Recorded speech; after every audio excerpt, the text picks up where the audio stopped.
अऊज़ु बिल्लाहि मिनश्शैतानिर्रजीम बिस्मिल्लाहिर्रहमानिर्रहीम इन्न क़ारून काना मिन क़ौमि मूसा फ़बग़ा अलैहिम व आतैनाहु मिनल कुनूज़ि मा इन्न मफ़ातिहहु लतनूउ बिलउस्बति उलिल क़ुव्वा।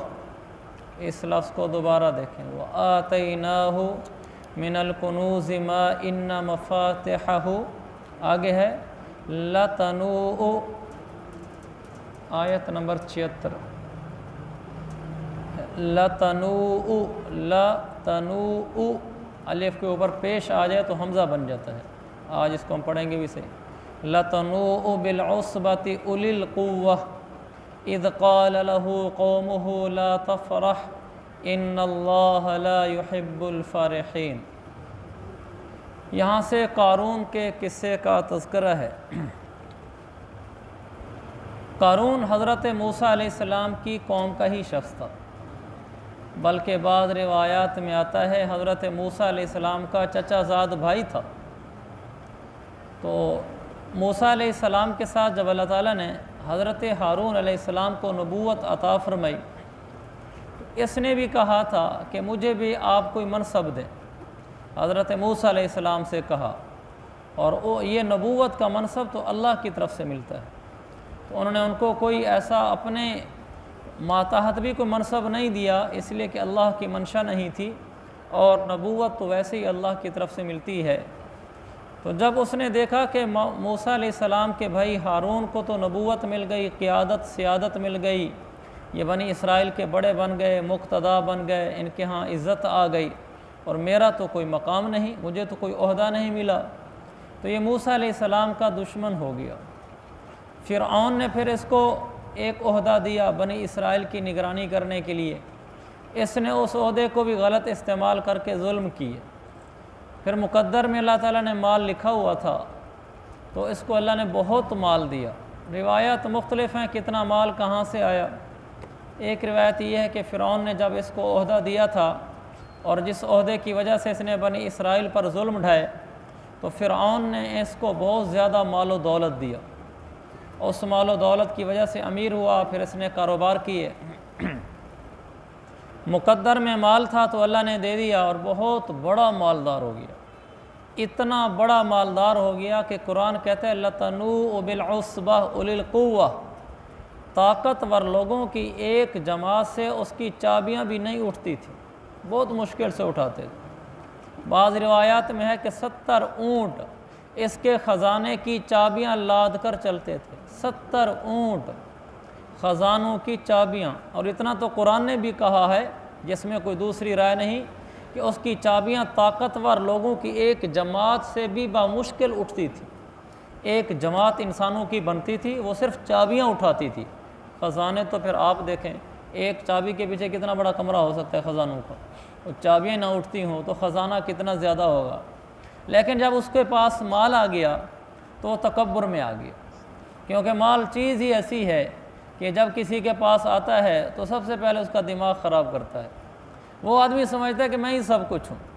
इसलिए अल्लाह के नबी सल्लल्लाहु अलैहि वसल्लम ने फरमाया, इन्ना लिकुल्लि उम्मतिन फ़ितना व फ़ितनतु उम्मती अलमाल। आपने फरमाया हर उम्मत के लिए कोई ना कोई फ़ितना होता ही है, मेरी उम्मत का फ़ितना माल है। आपने दूसरी हदीस में फरमाया फ़त्तक़ुद्दुनिया वत्तक़ुन्निसा, दुनिया से बचकर रहना और औरतों से भी बचकर रहना।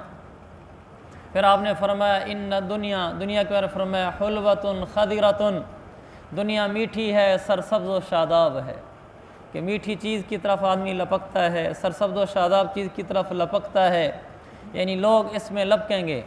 आपने फरमाया तुमसे पहले वाले लोगों को भी इसने हलाक किया, कहीं तुम्हें भी ना हलाक कर डाले।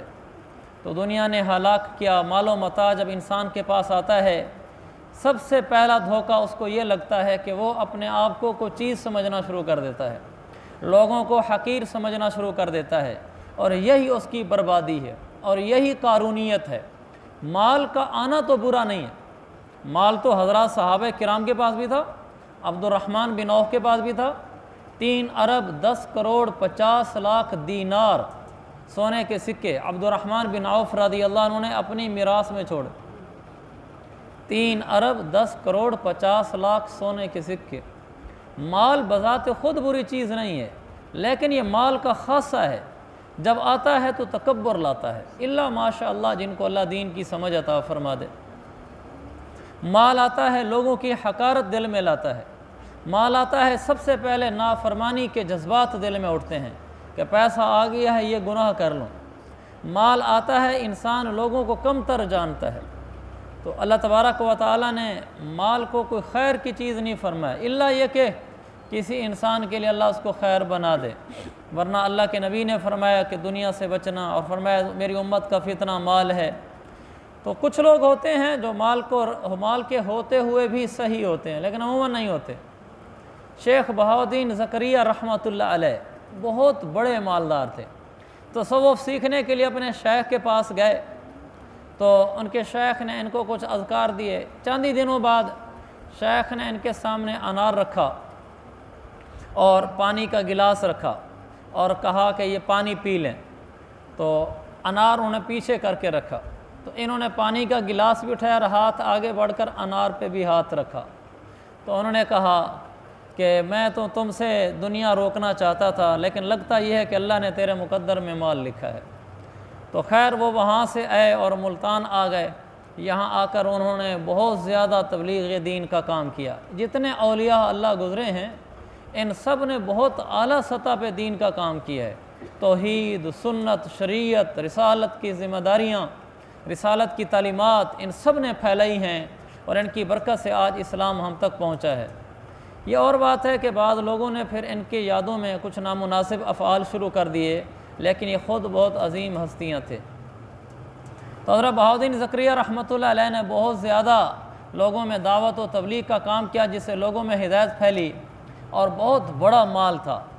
जब जाने लगे इस दुनिया से, बाज़ किताबों में लिखा है कि 1 लाख दीनार उनके पास था, 1 लाख सोने का सिक्का। तो उनके बेटे फिर बाद में जब बने, मसनद खिलाफत पर आए, उनके खलीफा बने, गदी नशीन बने, तो उन्होंने पहला काम ये किया कि उनकी मिरास में जितना सोना आया उन्होंने सारा सदका कर दिया। तो किसी ने उनसे कहा कि ये आपने क्या किया है? उन्होंने कहा ये तो मुनक्कश सांप है माल, ये तो मुझे डस जाएगा। उन्होंने कहा आपके वालिद के पास भी तो रहा, उन्होंने तो सदका नहीं किया। उन्होंने बड़ा खूबसूरत जवाब दिया, कहा मेरे वालिद के पास ये था तो सही था, उस वक्त भी मुनक्कश सांप ही, लेकिन मेरे वालिद को तरियाक आता था, मुझे वो तरियाक नहीं आता। यानी तरियाक सांप के जहर से बचने की दवाई। मेरे वालिद साहब के पास तरियाक था, इस मुनक्कश सांप के जहर से बचने की दवाई मौजूद थी। उनका दिल साफ़ था, तो वो माल के साथ भी यहाँ से चले गए तो कोई हर्ज नहीं। मैं बड़ा कमज़ोर हूँ, ये मुझे डस लेगा, मेरे पास तरियाक नहीं है। क्या ईमान है। और हमें तो माल मिल जाए कहते हैं दुआएं कबूल हो गई हैं। तो माल मिल जाए तो फिर लोगों कहते हैं हम वो नहीं रहे जो पहले थे, और अल्लाह ताला का फ़ज़ल हो गया हमारे ऊपर। नेक जगहों में माल इस्तेमाल हो तो फ़ज़ल है, कोई शक नहीं है, लेकिन आम तौर पर ऐसा होता नहीं है। माल का फितना गुर्बत की फितना से ज़्यादा है। अल्लाह ताला आफ़ियत फरमाए, गुर्बत से भी बचाए और फितने में डालने वाले माल से भी बचाए। तो कारून के पास बहुत ज़्यादा माल जमा हो गया तो वो अकड़ में आ गया। तो मैं अर्ज़ कर रहा था, पहला धोखा ये लगता है कि आदमी अकड़ में आ जाता है, दूसरों को कुछ नहीं समझता।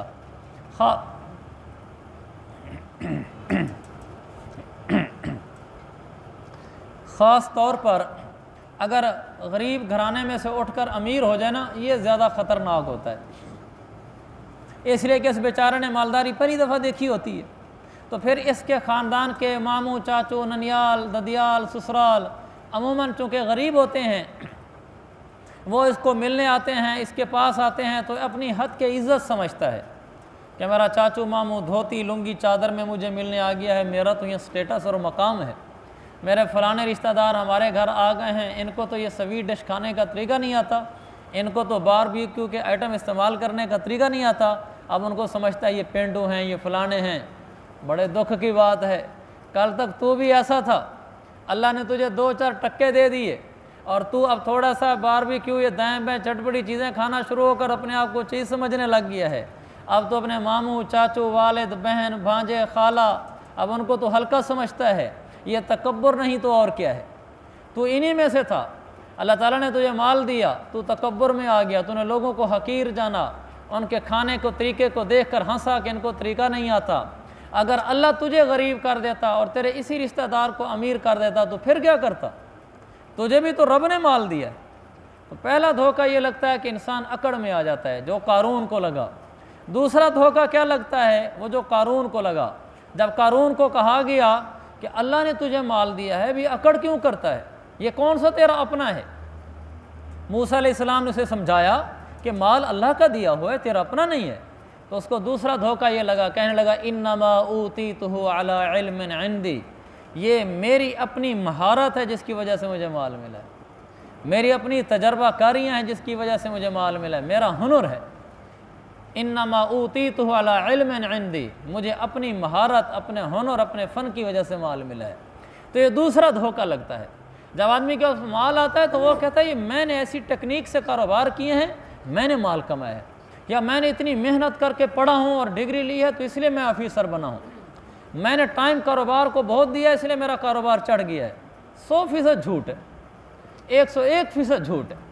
तुझे रब ने तौफीक दी कि तू इम्तिहानों में पास होता गया, तुझे रब ने तौफीक दी कि जब तेरा इंटरव्यू हो तो क्लियर हो गया। ये तेरे रब ने मेहरबानी की कि जहाँ तूने दरख्वास्त जमा करी वहाँ औरों की भी दरख्वास्तें थी, तेरी सिलेक्शन हुई। ये तेरे रब ने मेहरबानी की कि जिस पोस्ट पर तू गया है वहाँ से तुझे हटाया नहीं गया, अल्लाह ने तुझे किया है। जिस दिन तू पेपर देने जा रहा था अपनी डिग्री के, तेरा रास्ते में एक्सीडेंट हो जाता, तेरे पेपर ही रह जाते, क्या कर लेता तू? अल्लाह ने तुझे एक्सीडेंट से बचाया। तो पेपर लिखने लगा, जिसने मार्किंग किया उसने नंबर ठीक लगाए, और फिर वहाँ के बाद जहाँ मेरिट बन गया वहाँ आगे तेरी सिलेक्शन होगी, ना सिलेक्शन होती क्या कर लेता? 20 मसाइल जन्म ले लेते हैं। अच्छे खासे इकट्ठे पढ़ने वाले लड़के, एक के नंबर कम होते हैं वो बड़ी पोस्ट पे बैठा होता है, दूसरे के ज़्यादा होते हैं वो हल्की पोस्ट पे होता है। ऐसी मिसालें मौजूद हैं कि 2 लड़के इकट्ठे पढ़ते थे, एक ज़हीन था एक कमज़ोर था, यानी थोड़ा बहुत उनमें फ़र्क था। तकदीर के लिखे फ़ैसले पूरे हुए, एक ऑफिसर बन गया, दूसरा जाके आम सी पोस्ट पे लगा। तो ये तो रब ने किया है, तू कैसे कहता है कि मैंने किया है? फिर कारोबार है, कहता कारोबार मैंने किया, गाहक किसने भेजा था? रब ना भेजता गाहक को, दुकान पे आग नहीं लगी, सर्किट शॉर्ट हो जाता, सारा माल जल जाता, फिर क्या करता? सरगोदा में रात को आग लगी, सुबह कपड़े की सारी मार्केट राख हुई पड़ी थी। रात को करोड़पति थे, सुबह मकरूज हुए पड़े थे, कमाने का कोई और जरिया ही नहीं है सिवाय उस दुकान की जो बहुत बड़ी थी और वो ज़ीरो हुई पड़ी। मेरे रब ने कारोबार दिया आपको, मेरे रब ने कारोबार चलाया है। घर में इतनी बड़ी परेशानी आ जाती, डॉक्टर कहते हैं कि इसका ऑपरेशन यहाँ से नहीं होता, पाकिस्तान में नहीं होता, बाहर जाना पड़ेगा, और इस पे 80 लाख रुपया खर्चा है, और तेरी माँ है तो छोड़ नहीं सकता उसको, तेरा सारा 80 लाख उसी पे लग जाता, पीछे क्या बचता तेरे पास? अल्लाह ने ये नहीं किया तो क्यों अल्लाह का फजल नहीं मानता? जिस घर को तूने बनाया अगले दिन ज़लज़ला आता गिर जाता, तेरी तो सारी पूंजी यही थी, वो नहीं गिरा, फ़ख्र किस बात पर है? एक आदमी घर बना के फ़ख्र से बैठता है और आके टांग पे टांग रख के तकब्बुर की नियत से बैठता है। वैसे तकब्बुर की नियत से ना बैठे तो कोई अर्ज नहीं कि मेरी इतनी बड़ी कोठी है, एक ज़लज़ले का झटका और अल्लाह उसको ज़मीन बोस कर दे, दूसरी कोठी के हैं पैसे? अगर दूसरी बना ले फिर झटका आ जाए, क्या कर लेगा? मेरे भाइयों, अल्लाह का दिया हुआ है। अल्लाह इन्नहु हुवा अगना व अकना, अल्लाह फरमाता है माल शुरू में देता भी मैं हूँ, जब माल मैं दे देता हूँ फिर आगे उस माल की हिफाजत भी मैं करता हूँ। मैंने घर बनवा दिया, घर नहीं गिरने दिया, कारोबार बनवा दिया, कारोबार नहीं डूबने दिया। अल्लाह ने फरमाया मैंने इसको गाड़ी दे दी, गाड़ी नहीं चोरी होने दी, तो ये मैंने कराया। कुरान है इन्नहु हुवा अगना व अकना, अल्लाह फरमाता है माल देता भी मैं हूँ फिर उसको महफूज भी मैं करवाता हूँ। इंसान क्या चीज़ है? इसलिए दूसरा धोखा ये लगता है कि मेरी महारत, मेरी तकनीक से, मेरी हुनरमंदी से यह कारोबार परवान चढ़ा है। मेहनत का दखल नहीं, इनकार नहीं है, लेकिन मेहनत तो एक सबब के दर्जे में है, सबब को रंग तो मेरा रब लगाता है। जितने बाजार में बैठे हुए हैं ये सारे मेहनत करते हैं, कौन सा ऐसा कारोबारी है जो मेहनत ना करता हो? सारे दिन रात लगाते हैं अपने कारोबार के साथ, तो हर आदमी मुखलिस होता है। वो खाना नहीं खाता ग्राहकों की वजह से, भी ग्राहक आए हुए खाना बाद में खा लूँगा, बाद में खा लूँगा, ठंडा हो जाता है। कितने लोग ऐसे हैं वो शादियाँ छोड़ देते हैं, भाई को बेटे को भेज देते हैं कि मेरी दुकान पीछे बंद ना हो। कौन आदमी कारोबार पर मेहनत नहीं करता? हर आदमी मुखलिस होता है, लेकिन चढ़ता तो किसी किसी का है। ये अल्लाह का दिया हुआ निज़ाम है, इंसान को धोखे में नहीं पड़ना चाहिए। अल्लाह किसी को माल देता है, किसी को नाम देता है, किसी को इज़्ज़त देता है, किसी को बुलंदियाँ देता है, वल्लाह उसकी रहमत है। इंसान टक्के की भी हैसियत नहीं रखता, मैं और आप हम ज़ीरो भी नहीं हैं, ये उसकी रहमत है। दुनिया में फिर रहे हैं, अल्लाह ने पर्दे रखे हुए हैं। तो उसको दूसरा धोखा ये लगा, कहने लगा कि मेरा अपने हुनर का कमाल है। तो इसलिए मेरे अज़ीज़ भाइयों, ये वाक़या हमें पैगाम दे गया है कि जब माल मिल जाए तो दूसरों को हकीर नहीं समझना, कमतर नहीं समझना, हल्का नहीं जानना। घर में आ जाए उनको छोटा नहीं समझना। कितने दुख की बात है, आदमी मालदार बन जाता है, चाहे तालीम के ज़रिए से या कारोबार के ज़रिए से, वो अपने घरों में उनको बुलाता है जो इसके रिश्तेदार भी नहीं होते, लेकिन चूँकि वो भी बड़े ऑफिसर हैं, बड़े बिजनेसमैन हैं, उनको बुलाता है। अपने रिश्तेदार, चाचू मामू के बेटे, खाला के बेटे, अपनी खालाएँ, वो बेचारी गरीब, सीधी सादी, सीधे सादे होते हैं, उनको नहीं घरों में बुलाता। वो आ जाए तो ठीक है, नहीं आए तो ना सही। और दूसरों से ताल्लुक़ कायम करके उनको बुलाने को इज़्ज़त समझता है। जिस ख़ानदान में तू था, जहाँ से तुझे इज़्ज़त मिली, जहाँ से तुझे अल्लाह ने ऊपर किया, उसको तो इज़्ज़त दे, उनको तो कमतर ना कर। तो इसलिए इंसान तकब्बुर में मुब्तला ना हो। और दूसरा, जितना मिलता चला जाए, शाम को ज़रूर कहे कि अल्लाह तेरी मेहरबानी है, अल्लाह तेरा फ़ज़ल है, तेरा करम है। तू अगर चाहे तो गाहक ना भेजे, चाहे कारोबार ना चलाए, चाहे तो नुकसान करा दे, चाहे तो ज़ीरो पे पहुंचा दे। कितने हीरो से ज़ीरो हुए, कितने ज़ीरो से हीरो हुए। ये तो मेरा रब का काम है, वो जो चाहे करे। इन्ना रब्बका यबसुतु रिज़्क़ लिमन यशाअ व यक़दिर।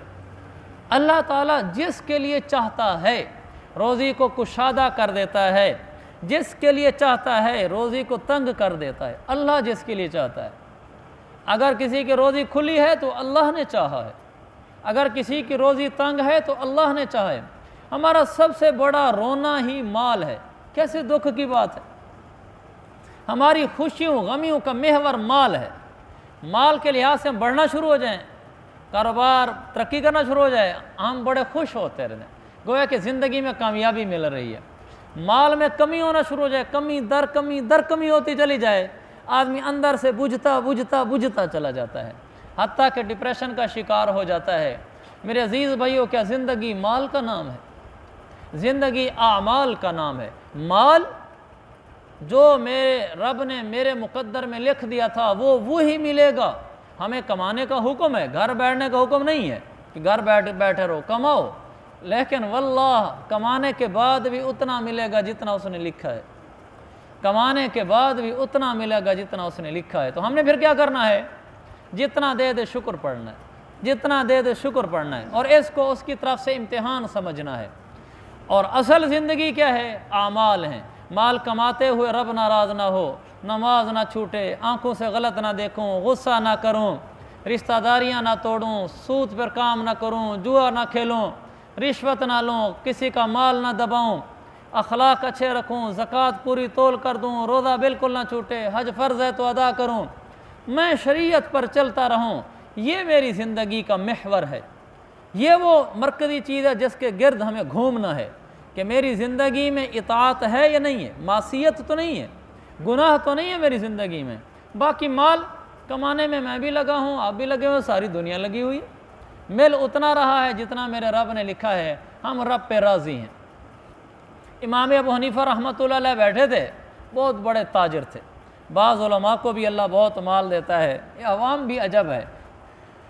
अगर ये उलमा गरीब हों, कहते हैं मौलवी बेचारे गरीब होते हैं, अगर अमीर हो जाएं तो फिर उनको एतराज़ शुरू हो जाता है, कहता मौलवी होकर इतनी बड़ी गाड़ी रखी है, मौलवी होकर तो कैसे रहता है, इनको ना ये बर्दाश्त है ना वो बर्दाश्त है, इधर भी एतराज़ है उधर भी एतराज़ है।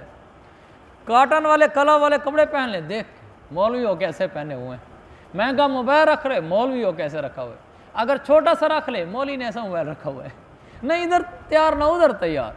तो अल्लाह ने वो मुकद्दर की चीज़ें हैं, जिसके मुकद्दर में माल है अल्लाह देता है, वो दीनदार है तो देता है, नहीं है तो देता है, इसका तो कोई ताल्लुक़ ही नहीं है इसके साथ। अलबत्ता दीनदारी के साथ ये है कि जो माल मिलता है उसमें बरकत आ जाती है, उसमें दिल का सुकून आ जाता है। तो मैं अर्ज़ कर रहा था कि ज़िंदगी का महवर माल की आमद व रफ्त नहीं है, माल का आना जाना महवर नहीं है। आ जाए ठीक है, ना आए ठीक है, हमें हुक्म है कमाने का, हम कमाते रहेंगे, जितना मिलेगा उसी पे सब्र शुक्र करते रहेंगे। लेकिन माल के आने पे यह ना हो कि दिल के अंदर माशाअल्लाह हलचलें खुशियों की मचें और माल के जाने पे बुझ जाए। इमाम अबू हनीफा रहमतुल्लाह अलैह बहुत बड़े ताजर थे कपड़े के, तो बैठे हुए थे हल्का दर्स में, किसी ने आकर कान में इतला दी कि हज़रत वो जो आपका बहरी बेड़ा आ रहा था कपड़े लेकर, तो वो रास्ते में पूरा बेड़ा ही डूब गया। तो उन्होंने सर नीचे किया और कहने लगे अल्हम्दुलिल्लाह। थोड़ी देर बाद फिर वो खादिम भागता भागता है कि हज़रत वो जो बेड़ा डूबा है वो आपका नहीं था, वो कोई और था, आपका बेड़ा महफूज है। फिर ऐसे नीचे थोड़ा सा सर किया, फिर कहने लगे अल्हम्दुलिल्लाह। उसने पूछा कि ये क्या राज है? तो उन्होंने कहा जब तुमने मुझे कहा था पूरा बेड़ा ही डूब गया है, हमारे ज़माने में जैसे कंटेनर आ रहे होते हैं, पूरा कंटेनर ही गया। कहा मैंने दिल को झांक कर देखा, दिल की क्या कैफियत है? तो मेरे दिल ने कहा कोई बात नहीं, हम रब के फ़ैसलों पर राज़ी हैं।